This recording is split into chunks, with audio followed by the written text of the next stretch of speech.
Hey guys, Lord Naren White here, the Holy Ghost, the one true God. Back with you with the next video in my series, Dracula by Bram Stoker. Without further ado, returning to my reading of Dracula. There is no carriage here. The her is not expected after all. He will now come on to Bukovina and return tomorrow, or the next day. Better the next day. Whilst he was speaking, the horses began to neigh and snort and plunge wildly, so that the driver had to hold them up. Then, amongst a chorus of screams from the peasants and a universal crossing of themselves, a caleche with 4 horses drove up behind us, overtook us, and drew up beside the coach. I could see from the flash of our lamps, as the rays fell on them, that the horses were coal-black and splendid animals. They were driven by a tall man with a long brown beard and a great black hat, which seemed to hide his face from us. I could only see the gleam of a pair of very bright eyes which seemed red in the lamplight as he turned to us. He said to the driver, "You are early tonight, my friend." The man stammered in reply, The English her was in a hurry." To which the stranger replied, "That is why, I suppose, you wished him to go on to Bukovina? You cannot deceive me, my friend. I know too much, and my horses are swift."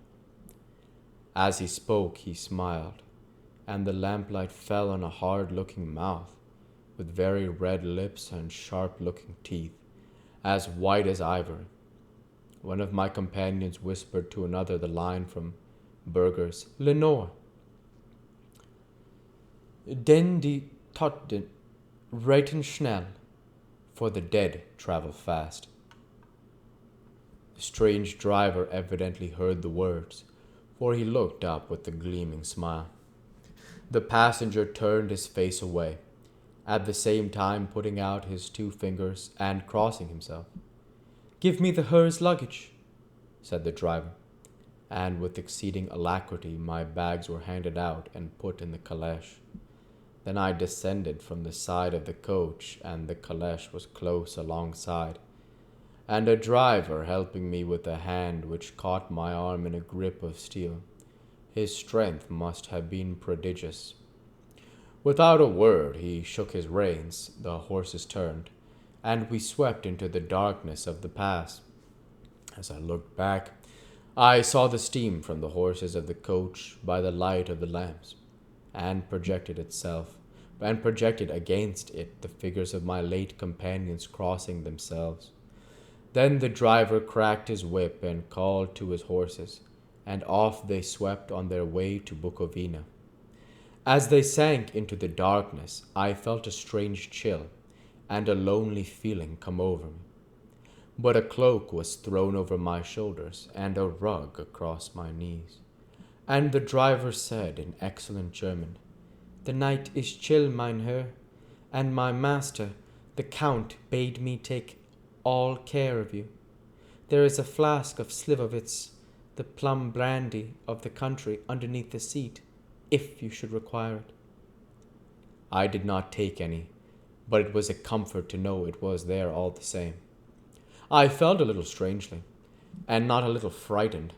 I think had there been any alternative, I should have taken it, instead of prosecuting that unknown night journey. The carriage went at a hard pace straight along. Then we made a complete turn and went along another straight road. It seemed to me that we were simply going over and over the same ground again, and so I took note of some salient point and found that this was so. I would have liked to have asked the driver what this all meant, but I really feared to do so, for I thought, placed as I was, as any protest would have had no effect in case there had been an intention to delay. By and by, however, as I was curious to know how time was passing, I struck a match and by its flame looked at my watch. It was within a few minutes of midnight. This gave me a sort of shock, for I suppose the general superstition about midnight was increased by my recent experiences. I waited with a sick feeling of suspense. Then a dog began to howl somewhere in a farmhouse far down the road, a long, agonized wailing, as if from fear. The sound was taken up by another dog, and then another and another, till borne on the wind which now sighed softly through the pass, a wild howling began, which seemed to come from all over the country, as far as the imagination could grasp it through the gloom of the night. At the first howl, the horses began to strain and rear, but the driver spoke to them soothingly, and they quieted down, but shivered and sweated as though after a runaway from sudden fright. Then, far off in the distance, from the mountains on each side of us began a louder and a sharper howling, that of wolves, which affected both the horses and myself in the same way, for I was minded to jump from the caleche and run, whilst they reared again and plunged madly, so that the driver had to use all his great strength to keep them from bolting. In a few minutes, however, my own ears got accustomed to the sound, and the horses so far became quiet that the driver was able to descend and to stand before them. He petted and soothed them, and whispered something in their ears, as I have heard of horse tamers doing, and with extraordinary effect, for under his caresses they became quite manageable again, though they still trembled. The driver again took his seat, and, shaking his reins, started off at a great pace. This time, after going to the far side of the pass, he suddenly turned down a narrow roadway which ran sharply to the right. Soon we were hemmed in with trees, which in places arced right over the roadway till we passed us through a tunnel. And again great frowning rocks guarded us boldly on either side. Though we were in shelter, we could hear the rising wind, for it moaned and whistled through the rocks, and the branches of the trees crashed together as we swept along. It grew colder and colder still, and fine, powdery snow began to fall, so that soon we and all around us were covered with a white blanket. The keen wind still carried the howling of the dogs, though this grew fainter as we went on our way. The baying of the wolves sounded nearer and nearer, as though they were closing round from every side.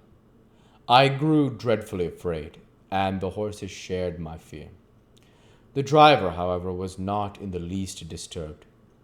He kept turning his head to left and right, but I could not see anything through the darkness. Suddenly, away on our left, I saw a faint bickering blue flame. The driver saw it at the same moment. He at once checked the horses, and, jumping to the ground, disappeared into the darkness. I did not know what to do, the less as the howling of the wolves grew closer. But while I wondered, the driver suddenly appeared again, and without a word took his seat, and we resumed our journey. I think I must have fallen asleep and kept dreaming of the incident, for it seemed to be repeated endlessly, and now looking back, it is like a sort of awful nightmare. Once the flame appeared so near the road that even in the darkness around us, I could watch the driver's motions. He went rapidly to where the blue flame arose. It must have been very faint, for it did not seem to illumine the place around it at all, and gathering a few stones formed them into some device. Once there appeared a strange optical effect. When he stood between me and the flame, he did not obstruct it, for I could see its ghostly flicker all the same. This startled me, but as the effect was only momentary, I took it that my eyes deceived me straining through the darkness. Then for a time there were no blue flames, and we sped onwards through the gloom, with the howling of the wolves around us as though they were following in a moving circle. "We'll go ahead and stop there for this week," As usual, I want to say thank you for watching and I hope you enjoyed. Please like, comment, and subscribe as it greatly helps the channel. Light be with you all. Take care and thanks again.